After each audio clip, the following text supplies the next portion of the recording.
हम्म। तो बच्चों, last video में हमने देखा था क्वेश्चन नंबर 8 तक। नेक्स्ट क्वेश्चन नंबर 9 एक बार शॉर्ट में, जिनके पास ये क्वेश्चन नहीं है, बुकलेट नहीं है और मेरा वीडियो देख रहे हैं, वो तुरंत नीचे जो वीडियो के नीचे टाइटल है, टाइटल के साइड में देखो आप एक एरो बना हुआ है, उसको क्लिक कीजिए। डिस्क्रिप्शन ओपन होगा, उस डिस्क्रिप्शन में लिंक दिया है, उसको आप क्लिक कर दीजिए। उससे आपको ये बुकलेट जो है उसकी पीडीएफ मिल जाएगी। उसका प्रिंट आउट निकलवा लीजिए या क्वेश्चंस रहेंगे और क्वेश्चन होंगे, उसके बाद आप इसको देखिए। तो नेक्स्ट बच्चों, क्वेश्चन नंबर 9। Question number 9। तो ये 9 क्वेश्चन है। Question number 9, 1 kg mass on a floor is connected to a 2 kg mass by a string passing over a pulley. Obtain the speeds of the masses after they are released with the 2 kg mass just touches the floor. Establish that the gain in kinetic energy of the system equals the loss in its potential energy. The 2 kg mass is initially at a height of 3 meter above the ground. तो एक बार बच्चों short में फिर से मैं पढ़ता हूँ। 1 kg mass on a floor is connected to 2 kg mass by a string passing over a pulley. यहाँ पर इस तरीके से ये पुली है, इस पर से ये स्प्रिंग पास हो रही है और यहाँ पर 2 kg मास है जो इनिशियली फ्लोर पर है। तो ये लास्ट लाइन में यही लिखा हुआ है, the 2 kg mass is initially at a the 2 kg mass is initially at a height of 3 meter above the ground. sorry 2 kg mass जो है वो यहाँ पर है 3 मीटर above the ground। तो ये 2 kg और ये बच्चों 1 kg। ऐसा क्वेश्चन है। 1 kg mass on a floor is connected to 2 kg mass by a spring passing over a pulley. Obtain the speed of the masses after they are released when the 2 kg mass just touches the floor. Establish that the gain in kinetic, देखिए speed find करना है।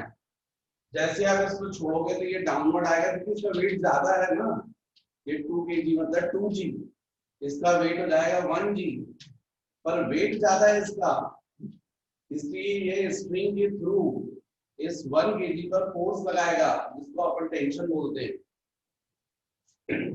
और हम लोग को मालूम है every action has equal and opposite reaction. तो 2 kg ने यदि 1 kg के ऊपर फोर्स लगाया t, तो 1 kg भी 2 kg के ऊपर फोर्स लगाएगा t। तो इस तरीके से 2 kg ब्लॉक जो है वो ये है, और चूंकि हमको मालूम है, हम लोग ये मान के चल रहे हैं कि जो 2 kg ब्लॉक है वो डाउनवर्ड आ रहा है, मतलब इसका इस डायरेक्शन में एक्सीलरेशन होगा। भाई जिस डायरेक्शन में मोशन हो रहा है तो एक्सीलरेशन उसी डायरेक्शन में लोगे ना। तो यदि ये डाउनवर्ड आ रहा है तो एक्सीलरेशन ए, तो इसका मतलब ये सेम एक्सीलरेशन से अपवर्ड जाएगा। जब एक ही स्ट्रिंग से कनेक्ट है दोनों, तो दोनों के एक्सीलरेशन सेम होंगे, केवल फर्क डायरेक्शन का होगा। एक डाउनवर्ड आएगा तो दूसरा अपवर्ड जाएगा। तो अब इस कंडीशन में 2 kg ब्लॉक के लिए जो इक्वेशन बनेगा वो क्या होगा फॉर 2 kg ब्लॉक। तो हमको मालूम है 2 kg ब्लॉक डाउनवर्ड है, 2 kg फोर्स डाउनवर्ड और t अपवर्ड है, और एक्सीलरेशन डाउनवर्ड प्रोड्यूस हो रहा है, इसका मतलब नेट फोर्स डाउनवर्ड लग रहा है। तो नेट फोर्स कितना जाएगा 2g माइनस t, और net force is equal to क्या होता है mass into acceleration. This is equation number 1। ये हो गया बच्चों इक्वेशन नंबर 1। अब जैसा मैंने यहां बात की है, यदि हम यही बात करें for 1 kg block, for 1 kg block, तो 1 kg ब्लॉक जो है वो अपवर्ड जा रहा है, मतलब टी ग्रेटर होना चाहिए 1g से, नेट फोर्स अपवर्ड होना चाहिए। तो 1 kg पर नेट फोर्स अपवर्ड होगा और कितना होगा टी माइनस 1g, क्योंकि 1 kg ब्लॉक पर टी फोर्स अपवर्ड और 1g डाउनवर्ड है, तो नेट फोर्स होगा T minus 1g। Net force is equal to mass into acceleration, तो मास हो जाएगा 1 और acceleration 8। This is equation number 2। दोनों इक्वेशंस को सॉल्व कर लीजिएगा तो एक्सीलरेशन आ जाएगा, ऐड कर लीजिए 1 प्लस 2, तो लेफ्ट हैंड साइड में जाएगा 2g माइनस g, देखो लेफ्ट हैंड साइड, और राइट हैंड साइड में t माइनस ये, सॉरी इसका लेफ्ट हैंड साइड ये, तो plus t minus 1g is equal to, इसका राइट हैंड साइड है 2a प्लस इसका 1a, तो इसका मतलब ये minus t plus t cancel, 2g minus g और ये जाएगा 3a, इसका मतलब g by 3 is equal to of 8। ये निकाल लिया बच्चों अपन ने एक्सीलरेशन की वैल्यू।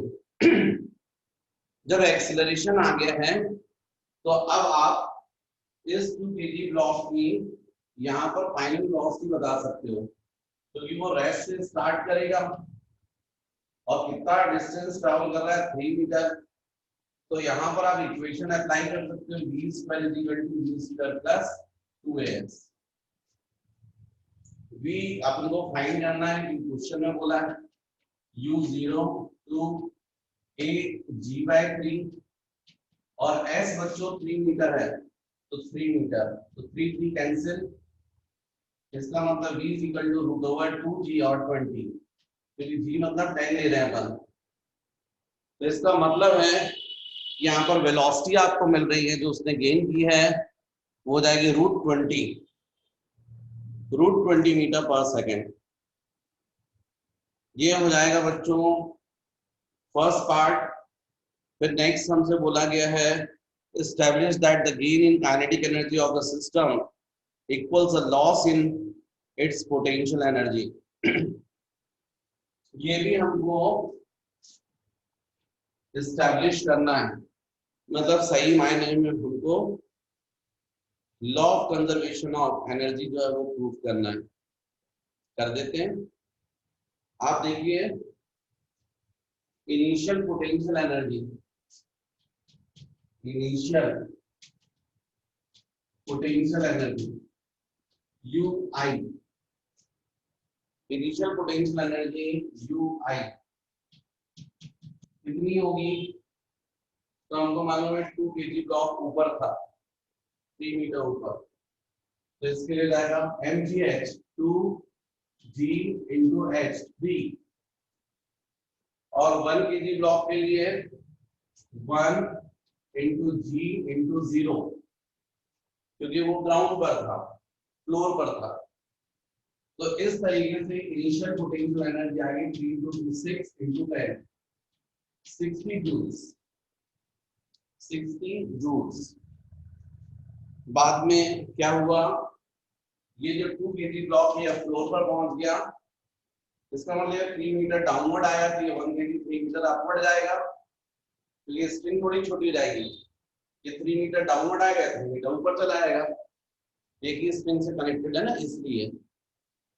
तो final potential energy, final potential energy, तो यूएफ, पोटेंशियल एनर्जी को बच्चों अपन कैपिटल यू से डिनोट करते हैं इसलिए, तो फाइनल पोटेंशियल एनर्जी हो जाएगी, ये 2 kg ब्लॉक ग्राउंड फ्लोर पर आ गया, तो 2 into g into h 0 plus 1 kg block ऊपर चला गया 3 मीटर ऊपर, तो 1 into g into 3, इसका मतलब फाइनल पोटेंशियल एनर्जी ये 0 हो गया, और ये 3 into g मतलब 30 जूल्स है ना।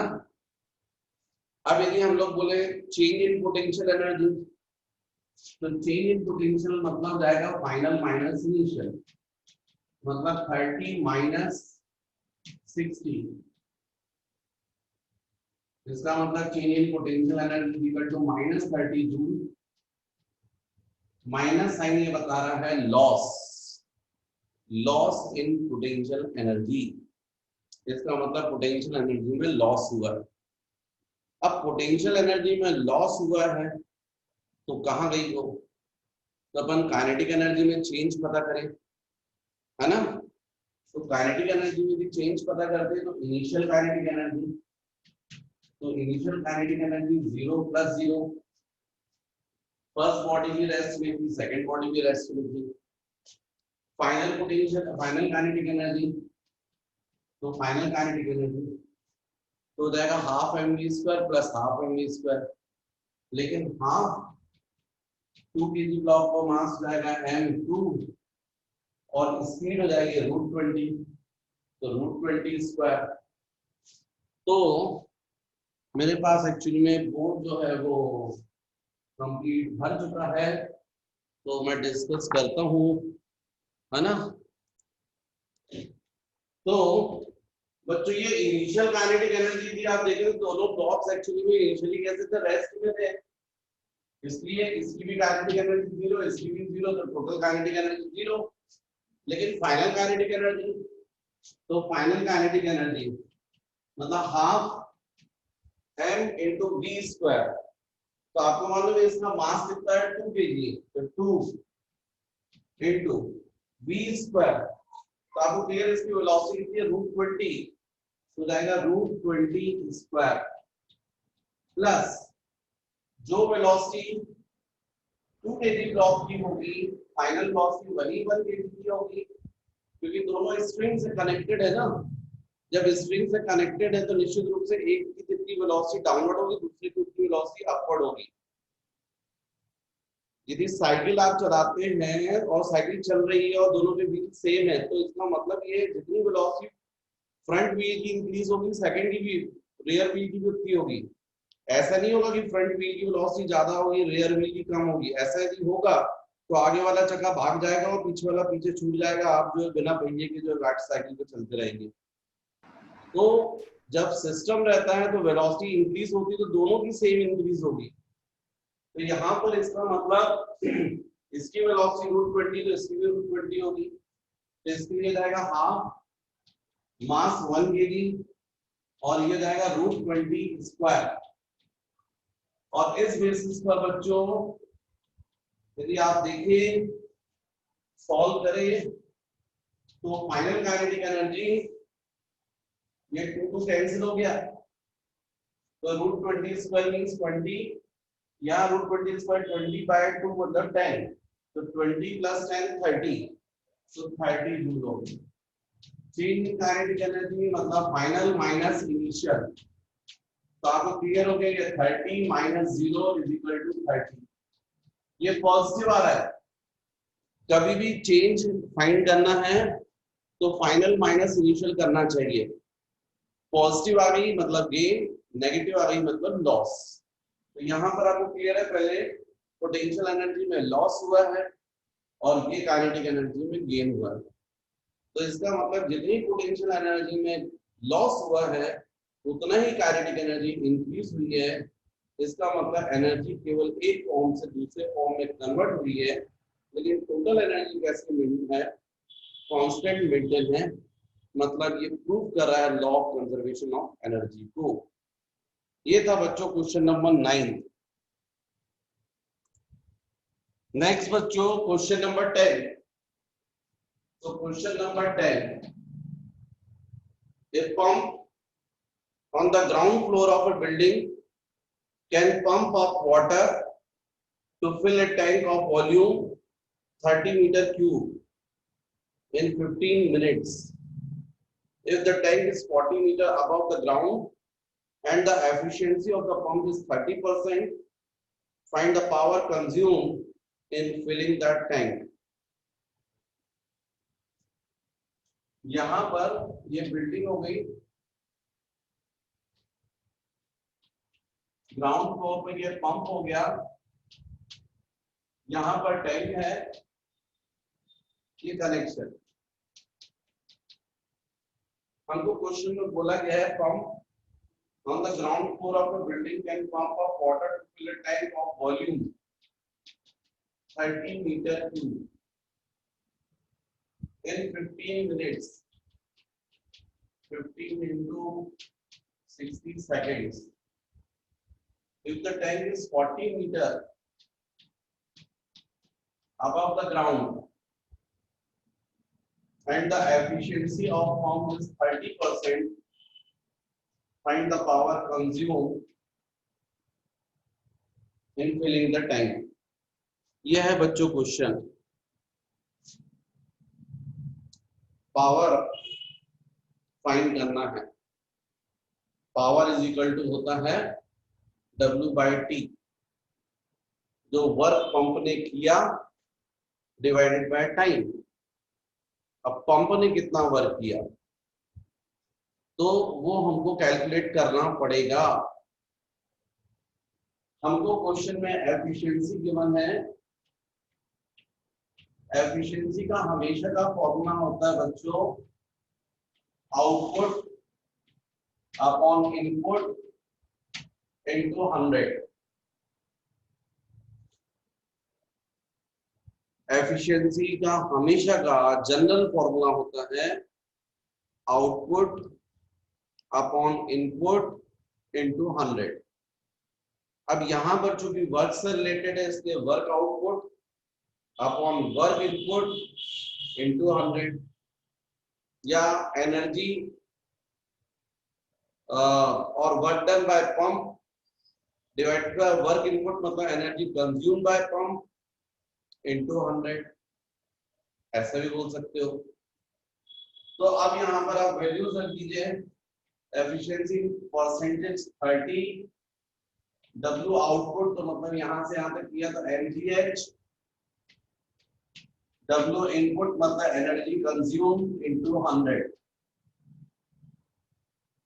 तो energy consume work input is equal to मतलब एनर्जी कंज्यूम मतलब जो इलेक्ट्रिकल एनर्जी को कंज्यूम करेगा, जो कंज्यूम करेगा उसी को लेके तो फिर वर्क करेगा.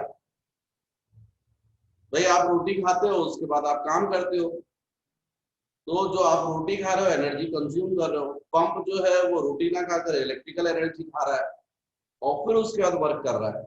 कितना वर्क कर रहा है mgh. कितना वाटर ले जा रहा है m मास. तो इसका मतलब work input is equal to mgh into 100 upon 30. ये यहां पर कैंसिल. बच्चों density is equal to mass upon volume. Mass is equal to density into volume और इसलिए यहां पर जाएगा W input is equal to mass की जगह density into volume into G into H into 10/3 means energy consume is equal to density of water होता है बच्चों 10 to the power 3 kg per meter cube. 1000 kg per meter cube या 1 ग्राम पर CC. CC मतलब centimetre cube. तो 1000 kg पर metre cube रट लो. मतलब यदि एक वाटर टैंक है 1 metre by 1 metre by 1 metre मतलब क्यूब फॉर्म में, उसको पूरा आप वाटर से फिल कर दीजिए. उसका वॉल्यूम हो जाएगा 1 मीटर क्यूब. उसका मास यदि आप निकालोगे वेट निकालोगे, वेट को डिवाइड करोगे जी से तो मास आ जाएगा. वो मास आएगा 1000 kg. तो वाटर की डेंसिटी होती है 1000 kg पर मीटर क्यूब. और वॉल्यूम हमको क्वेश्चन में गिवन है 30, तो v की जगह 30, g की वैल्यू 10 और s क्वेश्चन में 40, 10 यहाँ पर ये अपॉन 3. 3 से ये 10 हो जाएगा. इसका मतलब एनर्जी कंज्यूम यह जाएगा 4 into 10 to the power 3, 4, 5, 6, 7, 10 to the power 7 joules. इतनी एनर्जी पंप ने कंज्यूम की। जब इतनी एनर्जी कंज्यूम की तो कितना पावर कंज्यूम किया, energy consume upon time. Energy consume आपने निकाला 4 × 10⁻⁷। टाइम है बच्चों 15 × 60। यहाँ पर भी इससे बात करें तो ये जाएगा 15, तो जाएगा 1.225। यहाँ पर अपन बोल सकते हैं 1000 × 10⁴ 10⁷ ऐसा कर सकते हैं। मेरे ख्याल से इसको सॉल्व कर लो तो शायद आंसर आ जाएगा, शायद क्या आ जाएगा, और ये कैलकुलेशन आप कर सकते हैं।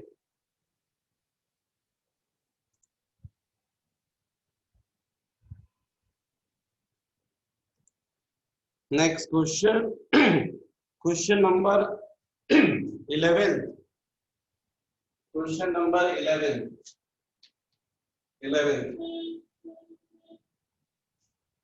क्वेश्चन नंबर 11 था बच्चों। A bullet of mass 0.012 kg and horizontal speed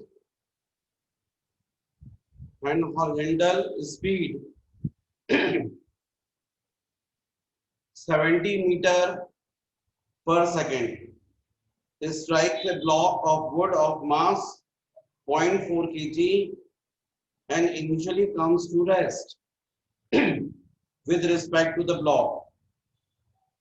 The block is suspended from the ceiling by means of thin wires. Calculate the height to which the block rises. Also estimate the amount of heat produced in the block. क्या हुआ, यहां पर एक ये block है, ceiling से connected है। यहां पर एक ब्लॉक है जो सीलिंग से कनेक्टेड है।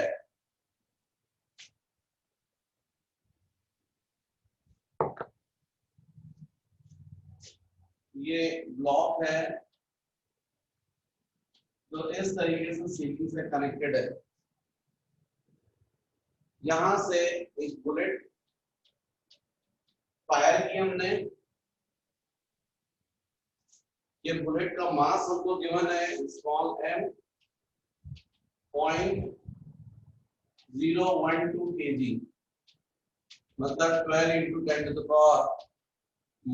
kg। और इसकी हॉरिजॉन्टल स्पीड है u 70 मीटर पर सेकेंड।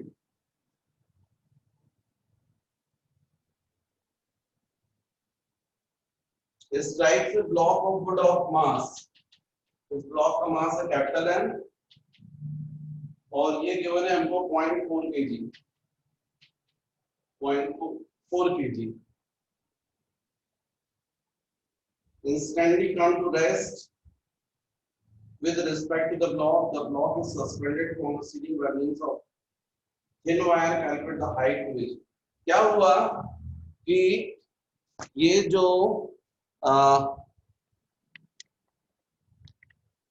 बुलेट है वो ब्लॉक को जाकर हिट कर रही है और हिट करने के बाद खुद जो है तुरंत रुक गई है ब्लॉक के रिस्पेक्ट में। ब्लॉक के रिस्पेक्ट में रुक गई है मतलब उसकी पूरी काइनेटिक एनर्जी 0 हो गई है। किसकी? बुलेट की। निश्चित रूप से उसने किसको ट्रांसफर की होगी? ब्लॉक को, लेकिन साथ में खुद भी उसमें धंस गई है और फिर दोनों मिलकर मूव कर रहे हैं। तो इसका मतलब ये हुआ कि ये कंडीशन बन गई है, यहां पहुंच गया है। मान लीजिए हाइट कितनी है h, तो हमको आफ्टर कोलिजन जो है पहले कॉमन वेलोसिटी निकालना पड़ेगा। यही कॉमन वेलोसिटी जब आ जाएगी तो काइनेटिक एनर्जी निकाल लेंगे पूरे सिस्टम की। ये काइनेटिक एनर्जी कंप्लीट कन्वर्ट होगी पोटेंशियल एनर्जी में, क्योंकि यहाँ पर जाकर वो रुक गया है। ब्लॉक कितनी हाइट तक गया? हाइट तक गया मतलब हाइट पर जाकर रुक गया है, तो मतलब पूरी काइनेटिक एनर्जी क्या हो गई है? 0। तो किसमें कन्वर्ट हुई होगी, पोटेंशियल एनर्जी। तो बच्चों इसमें पहले अपन को अप्लाई करना पड़ेगा law of conservation of linear momentum. तो हमको बोलना पड़ेगा total linear momentum before collision is equal to total linear momentum after collision. तो हमको अप्लाई करना पड़ेगा law of conservation of linear momentum. Total linear momentum before collision is equal to total linear momentum after collision. तो before collision कितना था, m into you, और इसका कितना था, m into zero. After collision कितना लीनियर मोमेंटम हो गया, total mass m plus capital N into v। पर कोलिजन से पहले दोनों सेपरेट थे। बुलेट के पास में स्पीड थी, मास था, मोमेंटम था। ब्लॉक रेस्ट में था, मतलब ब्लॉक के पास में मोमेंटम जीरो था, वेलोसिटी जीरो था। आफ्टर कोलिजन क्या हुआ, ये बुलेट उस पर जाकर धंस गई और कंबाइंड होकर मूव कर रहे हैं। तो total mass m small m plus capital N और कॉमन वेलोसिटी भी, ये बच्चों जीरो हो गया, तो जाएगा m into u upon small m plus capital N is equal to v। इससे आ जाएगा हमको पूरे सिस्टम की कंबाइंड कॉमन वेलोसिटी, जो आप इसमें वैल्यूज रखकर निकाल सकते हैं। ये कॉमन वेलोसिटी आएगी v इज इक्वल टू, क्योंकि हमको स्मॉल m पता है, 12 into 10 to the power minus 3, u पता है, वेलोसिटी 70, फिर small m plus capital M मतलब 0.012 प्लस इस कैपिटल M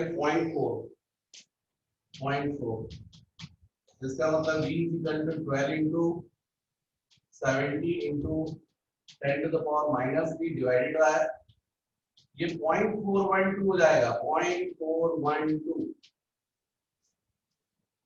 इससे हमको v की वैल्यू निकल आएगी 12 into 7 into 10 to the power minus 2 हो जाएगा, ये 0 की वजह से हो जाएगा। बल्कि नहीं करता तो अच्छा था, 0 रहने देता है 10 to the power minus, और यहाँ पर जरूर कर देता 4.2 into 10 to the power minus 3। तो ये 10 to the power minus 3 cancel हो जाता। 4 से चाहो तो डिवाइड कर देते तो 4 1 0 3 4 3 जा जाता। अब ये v is equal to 7 into 3 210 upon 103, ये वेलोसिटी आ जाती है, कॉमन वेलोसिटी। अब इस वेलोसिटी से पूरा सिस्टम मूव कर रहा है, और डेफिनेटली इस पोजीशन से इस पोजीशन पर पहुंचा है, ए से बी पर। यहाँ पर वेलोसिटी है, इसलिए काइनेटिक एनर्जी है, और यहाँ पर पूरा सिस्टम रुक गया है, इसलिए काइनेटिक एनर्जी जीरो हो गई, मतलब काइनेटिक एनर्जी का लॉस हुआ। अब काइनेटिक एनर्जी का लॉस हुआ है, मतलब पोटेंशियल एनर्जी इंक्रीज हुई है। अब ये लोएस्ट पोजीशन थी, मतलब यहाँ पोटेंशियल एनर्जी जीरो थी, और इसके रिस्पेक्ट में ये पूरा सिस्टम h हाइट पर आया है। इसका मतलब पोटेंशियल एनर्जी कितनी हो गई है, total mass into g into h। मतलब हम लोग बोल सकते हैं by law of conservation of energy, loss in kinetic energy is equal to increase in potential energy. Loss कितना हुआ बच्चों, half small m into capital N into v square minus 0। पहले इतनी काइनेटिक एनर्जी थी, फॉर एग्जांपल 10 जूल थी, और यहाँ 0 हो गई, तो लॉस कितने का हुआ, 10 माइनस 0। तो यहाँ पर 10 ना होकर कितनी इतनी है, minus 0। Increase in potential energy, तो यहाँ 0 थी, यहाँ पर मान लीजिए 10 हो गई, तो कितनी इंक्रीज हुई, 10।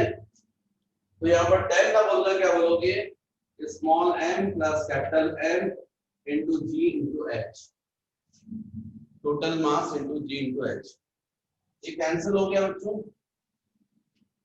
तो हमारे को h फाइंड करना है। अब आपके लिए इजी है, v square upon 2 into g is equal to of H.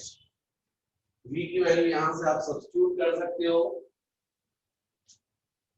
तो ये आ जाएगा 210 upon 103 square upon 2 into 10 is equal to of x। इसको सॉल्व कर लेंगे आप, आंसर आ जाएगा कि कितने ऊपर ये जो है पूरा सिस्टम मूव किया है।